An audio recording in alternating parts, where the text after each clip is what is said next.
Caroline emerged from the pastry shop and walked toward the car, noticing her husband standing on the sidewalk, gazing into the distance. "David," she called out, her voice laced with irritation. "Why are you frozen? Come on, let's go. We're already late. Everyone's probably already gathered at the table, and we're the only ones missing." It was as if David hadn't heard her. Caroline couldn't stand it any longer. She walked over and tugged at his sleeve. He looked at her with a strange expression, then, as if reluctantly, headed for the car. Caroline continued to grumble as they drove, while David's thoughts drifted to the past, to a time before Caroline when he was married to Nicole, a quiet, modest, and loving woman. Nicole was his first love and his first wife. They had been so happy until Caroline entered his life. Then Nicole had died. She had been in a terrible, senseless accident. There was nothing David could do for her. He had sobbed uncontrollably, clutching her coffin and begging for her forgiveness. But even then, in those bitter days of despair, he hadn't truly grasped what he had lost. After Nicole was gone, he hadn't known a single hour of happiness. Not even when Caroline gave birth to their son. David felt like an outsider in his new family, often wondering where it had all gone wrong. It had probably started the day Caroline appeared at the company where David worked. Elegant, long-legged, and impeccably dressed, she held her head high as she strode to her desk as if she were not a staff economist but a director. David, the head of the department at the time, often had to work with Caroline on business matters, sometimes staying late together to review documents.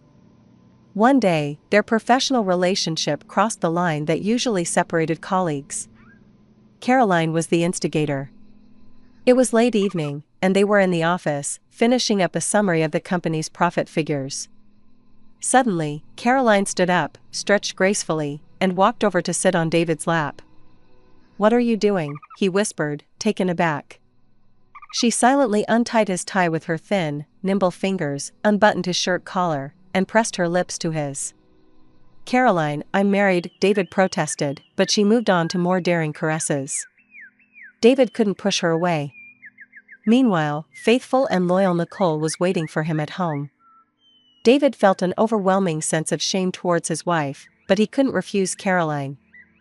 With each encounter, his guilt grew. Then, one day, Caroline told him she was pregnant. "David, you have to make a decision, a choice between your wife and our baby. I hope you won't make the baby suffer." David finally realized the extent of his actions. The passion Caroline had skillfully ignited in him had nothing to do with love. It was a feeling he had reserved solely for Nicole, and he didn't want to lose her. Yes, he had betrayed her, but perhaps one day she would forgive him. "Caroline, I'm sorry," David mumbled. "Everything that happened between us was a mistake. I'm not abandoning the baby, and of course, I'll help you, but my family is Nicole." Caroline had a fiery temper. She didn't cry, as another woman might have. Instead, she smiled vindicatively. "So, you want to remain a faithful husband? And do you think your wife will forgive you? Or has she already forgiven you? Doesn't she have an ounce of womanly pride in her?" "No, I haven't spoken to her yet," David shook his head. "She's gone to visit her parents. I'll wait for her and tell her everything when she comes back." But Nicole never came back. 2 days after their conversation, her mother called, informing David that Nicole had been in a terrible accident and died. "We'll bury her here," Mrs. Mitchell said, her voice firm. "I want to be near my daughter. And you, if you want, may come to visit her grave." She said something else, but David couldn't hear her. He was in a fog, and only upon falling to his knees beside his wife's closed coffin did he sob uncontrollably, regretting his failure to protect his beloved and his betrayal of her. Years passed. David was now married to Caroline and they were raising their young son. Today, they were visiting a nearby state to celebrate Caroline's aunt's 50th anniversary. As they arrived in town, Caroline asked her husband to stop outside a candy store. While his wife was inside, David looked around the unfamiliar streets with interest. Suddenly, his gaze fell on a slender figure emerging from a store across the street. David shuddered as if he had been electrocuted. It was Nicole, his Nicole, the same Nicole he had mourned for all these years. How many times, secretly from Caroline, had he visited the cemetery, sat by his first wife's grave, and spoken to her as if she were alive? And now, he saw her standing before him, alive. David wanted to rush after her, to call out, "Nicole," but the cry froze on his lips, his feet rooted to the ground. It was a shock, and David was paralyzed. Just then, Caroline returned. David had to make a monumental effort to get into the car, and, consumed by his memories, he barely paid attention to the road. When they arrived at the celebration and Caroline's family gathered at the table, David told his wife he wasn't feeling well and retreated to a room to rest. Finally, alone, he could quietly delve into his thoughts. A happy family with Caroline had never been in the cards. Powerful and opinionated, she was not accustomed to considering anyone else's perspective. The first 2 years after their son's birth were a nightmare for David. He had hoped Caroline's pregnant whims would disappear after the baby arrived, but it turned out to be only the beginning. Caroline demanded that David rush to her at her first call, disrupting important negotiations. One day, she begged him to come urgently without explaining anything over the phone. David, frantic with worry for his child, drove home at breakneck speed, barely touching the ground with his car's wheels. But the door was opened by a smiling Caroline. "You came, how nice," she exclaimed, clapping her hands in satisfaction. "I missed you so much." "What's wrong with our son?" David shouted, his temper flaring. "Nothing. He's asleep. What could happen to him?" "Caroline, what are you doing? Do you realize I had an important meeting, and I dropped everything and rushed to you?" "That's good, it means you love me," Caroline laughed back. But he didn't love her. He had never loved her. Only Nicole resided in his heart. But she was dead. Or was she? The thought overwhelmed David, and he sat up abruptly on the couch. He hadn't seen her dead, after all. The coffin had been closed. And the funeral had been strange. David only now realized that Nicole's mother hadn't cried at all. At the time, he had attributed it to shock, but now he saw the situation in a completely different light. Exhausted by his heavy thoughts, David collapsed back onto the couch. When Caroline stopped by to inquire about his well-being, he already had a plan. "Caroline, I'm sorry, I have to leave right away." "Wait. Tomorrow night we're going to a restaurant, it's my aunt's anniversary, and there will be a lot of guests." "I'll try to make it," David promised, and despite his wife's displeasure, he got into the car and drove away. On the way, he stopped at a construction store, purchased 2 shovels, work gloves, and a flashlight, and then continued on his journey. He arrived at the cemetery where Nicole was buried in the evening when it was quite dark. He followed a familiar path to his wife's grave and began to dig. David, unaccustomed to physical labor, quickly developed blisters. But that didn't stop him. Hour after hour passed, and he kept digging, stopping only briefly to rest. Finally, the shovel struck the coffin lid. David sighed heavily. Only now did he realize he wouldn't be able to get the coffin to the surface. His nerves, as well as his physical strength, were at their limit. So, he decided to open the coffin lid right there in the grave. The shovel clanged against the half-rotted boards, creating a large gap in the coffin. When he managed to tear the lid off, he wept bitterly, realizing he had buried several years ago. David met Dawn, sitting in the grave, surrounded by the wreckage of a wooden coffin. In his hands were albums of photographs, capturing him and Nicole when they were young and happy.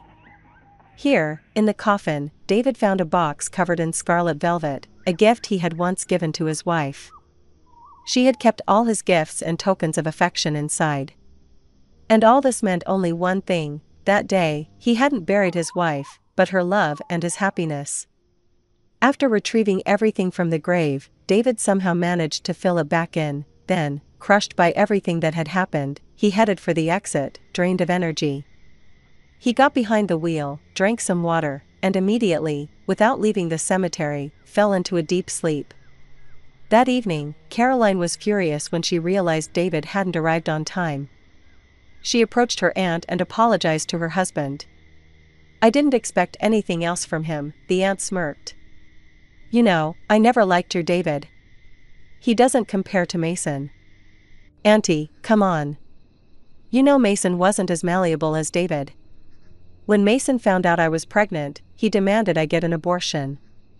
But I had already done it a few times, and the doctors warned me that this was probably my last chance to become a mother.